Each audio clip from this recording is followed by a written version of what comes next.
Good evening, this is Kuro. Got a tier 10 game in my Shimakaze, going over the matchmaking. Got an enemy Shikaku. Excuse me. Got a Des Moines, a Worcester, Edinburgh, all potential radar threats. And rounding out the destroyer threats have a Haragumo and Grozavoy that is in a division with a Kreml.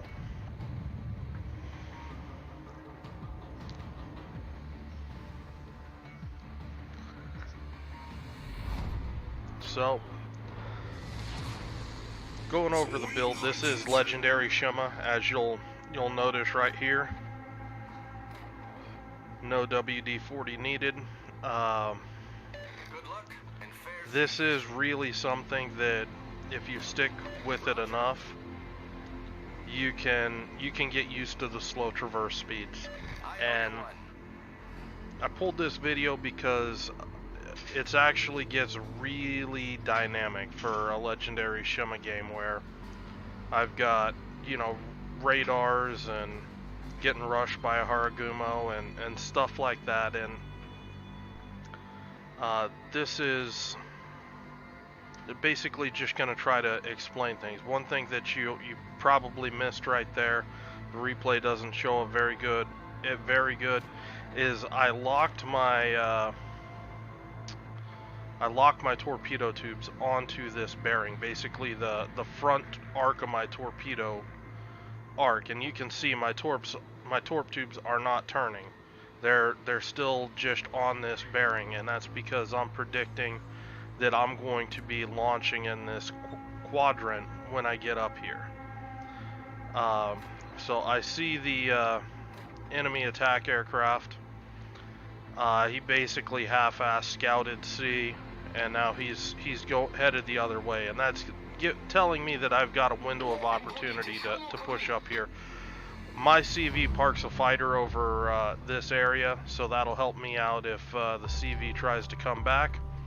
But what I'm doing here is basically just looking, seeing what's going on. He spots the Haragumo, and I'm anticipating that, okay, our plane's pulled back. I'm anticipating that this Haragumo is going to pull forward and try to push the cap. Instead, he's just sitting there behind the island right now. So these torps aren't really gonna do anything for him. But if you look, you've got battleships that are rushing in right behind him. So I've got some dual purpose action behind these torpedoes. And because there's nothing here that I see that's, gonna create any problems for me, I'm just gonna go step on the cap and try to ratchet that pressure up on that Haragumo to get him to step out of behind the islands. Unfortunately, he doesn't, but fortunately for me, this Montana chose the exact wrong time to turn out. This is cue the Barry White.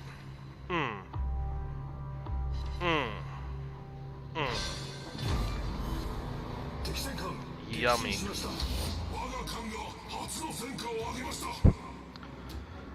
Nice 76K right off the bat with the first torpedo volley.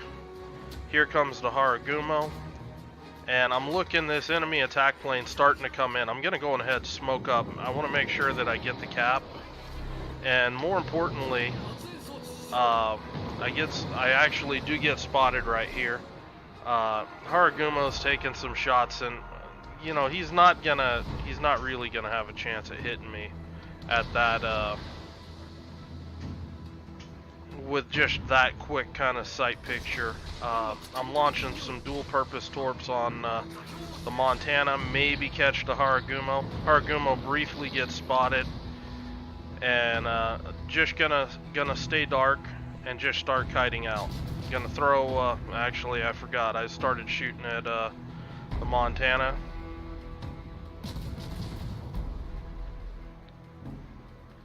And gonna pause it right here.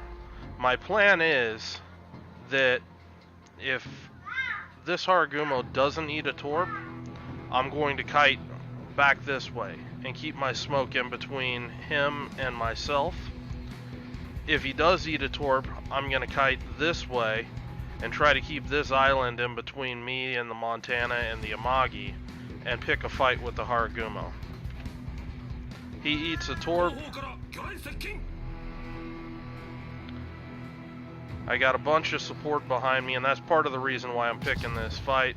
Haragumo's got AP loaded, so I'm just gonna go angle. And you can see he's barely doing anything to me, and I'm just using my back guns right now. Just want to chunk this guy down. He's starting to smoke up, so I'm bringing the front guns into action, and was able to finish him off. Those torps went on, landed 2 on the Montana. This Montana has used damage control, and he's going to flood a bit. So right off the bat, you know, I've messed up quite a few enemy ships just off my first couple torpedo volleys. Just gonna slow up here and dip behind this torpedo. Easy peasy.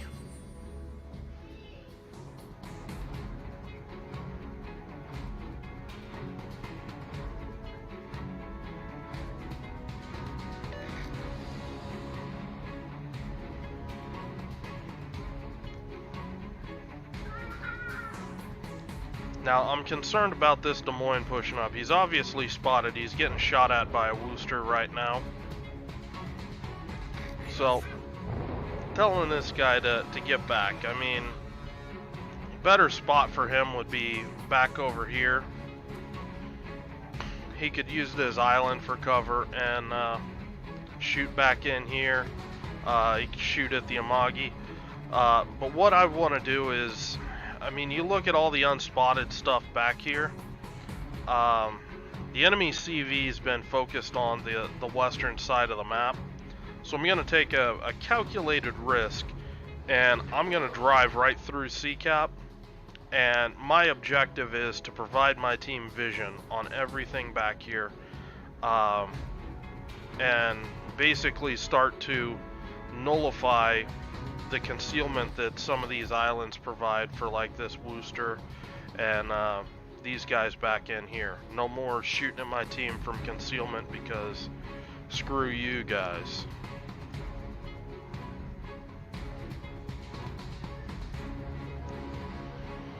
And right now I'm just taking a look to see what's going to be my next torp targets. I mean, this Amagi is fleeing for his life.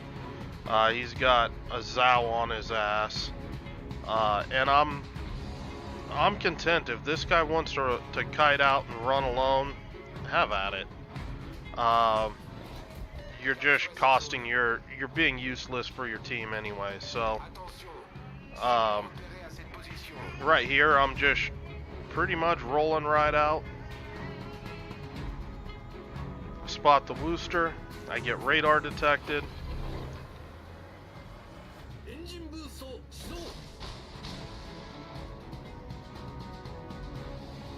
And you see how I'm trying to time these torpedoes. I'm turning my ship rather than turning my torpedo tubes. And yes, I am gonna try to pick a gunfight with the Wooster, because why not? I feel pretty comfortable that the Wooster's not going to be able to do too much to me out at this range, and him being away from the islands makes him more of a vulnerable target. So I'm just going to kite right outside of gun range. This Amagi's dead, so I'm at my convenience back here, and I just kite away. And this whole time, this Wooster, you know, is just out there in the open. Unfortunately, my team couldn't follow it up. But I'm basically was just being bait right there, and just forcing that guy to try to shoot me. Now at this point, I'm entering a phase in the battle where not too many things are pushing me. I've got this Edinburgh pushing me, and you know, I'm just gonna start going ham with my guns. Number 2 says hello, by the way. You know, it's chill, guys. So I'm just looking, I'm biding my time.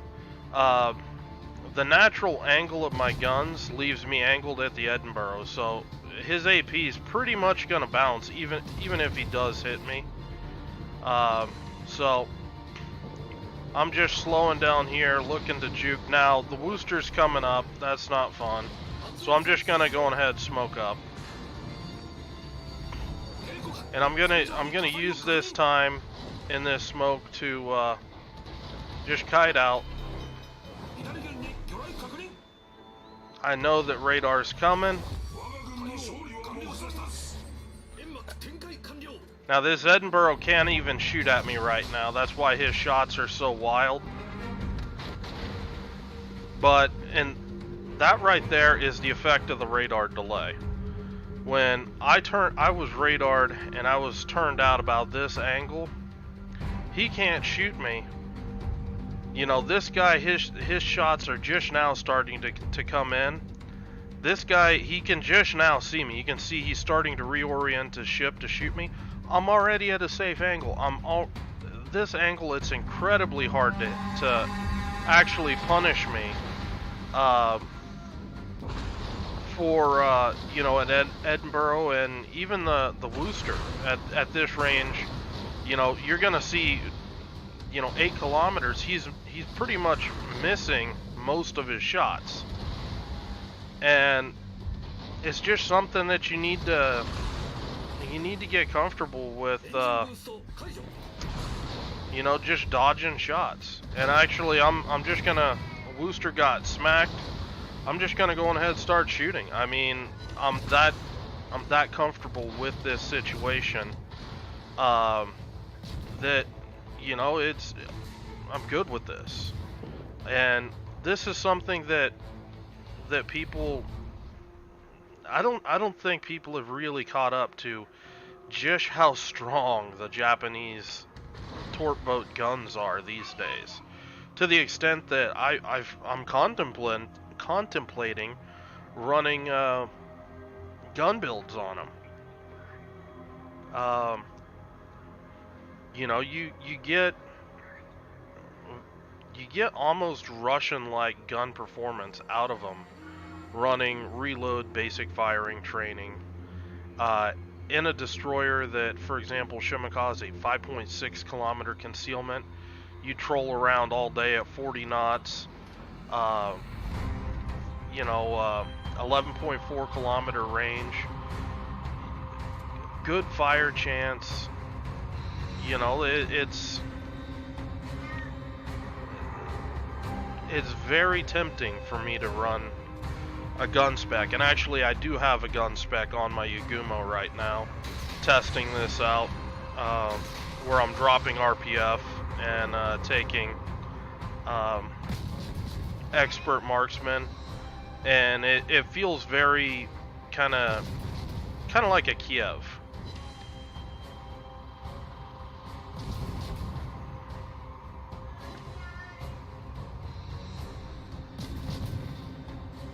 But this game's starting to wind down. We're at 991. We've got all 3 caps.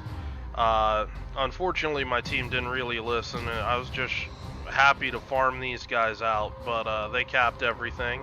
So that's the game. We ended this game with something like 150,000 damage, first on the team. And I figured this was just a good general game for you guys to see with the Shima.